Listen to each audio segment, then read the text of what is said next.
కాంగ్రెస్ లో వైఎస్ షర్మిల చేరడం ఖాయమైంది. ఈ నేపథ్యంలో తల్లి విజయమ్మ ఎటువైపు ఉంటారనే చర్చకు తెరలేచింది.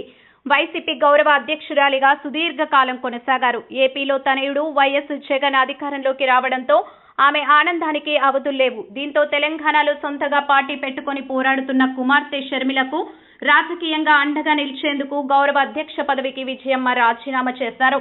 తెలంగాణలో షర్మిలకు విజయమ్మ అండగా నిలిచారు. అయితే షర్మిల పార్టీకి ఆశించిన స్థాయిలో ఆదరణ లభించలేదు. దీంతో తెలంగాణలో అనువుగాని చోట అధికులమని అనకూడదనే భావనతో ఆంధ్రకు మఖం మార్చేందుకు షర్మిల నిర్ణయించారు.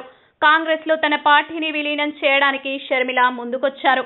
కాంగ్రెస్ లో చేరడం అంటే ఏపీలో అన్నతో పాటు టీడీపీ, జనసేన పార్టీలకు వ్యతిరేకంగా పోరాడేందుకు షర్మిల నిర్ణయించుకున్నట్టే.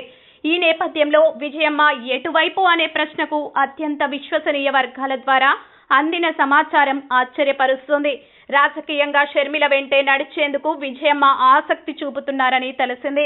కడప లోక్సభ స్థానం నుంచి షర్మిల తప్పక పోటీ చేస్తారని ఆమె అనుచరులు చెబుతున్నారు. కాంగ్రెస్ స్టార్ క్యాంపెయినర్ గా షర్మిల ఆంధ్రప్రదేశ్ రాష్ట్రమంతా విస్తృతంగా ప్రచారం చేయనున్నారు. ఇదే సందర్భంలో షర్మిలను ఎలాగైనా గెలిపించుకోవడానికి తల్లి విజయమ్మ కడప లోక్సభ పరిధిలో ప్రచార బాధ్యతలను నెత్తికెత్తుకుంటున్నారని తెలిసింది.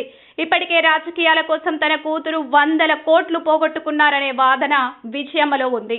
కనీసం ఇప్పుడైనా సొంత జిల్లాలలో కూతురుని గెలిపించుకోవాలనే ఆశ, పట్టుదలతో విజయమ్మ ఉన్నారు. రాజకీయంగా విజయమ్మ, ఆమె కుమార్తె షర్మిల కాంగ్రెస్ వైపు, మరోవైపు ముఖ్యమంత్రి వైఎస్ జగన్ ప్రత్యర్థిగా నిలబడుతుండటం సంచలనం కలిగించనుంది. ఈ ఎన్నికలు వైఎస్ రాజశేఖర రెడ్డి అభిమానులకు షాక్ ఇచ్చేవని చెప్పక తప్పదు.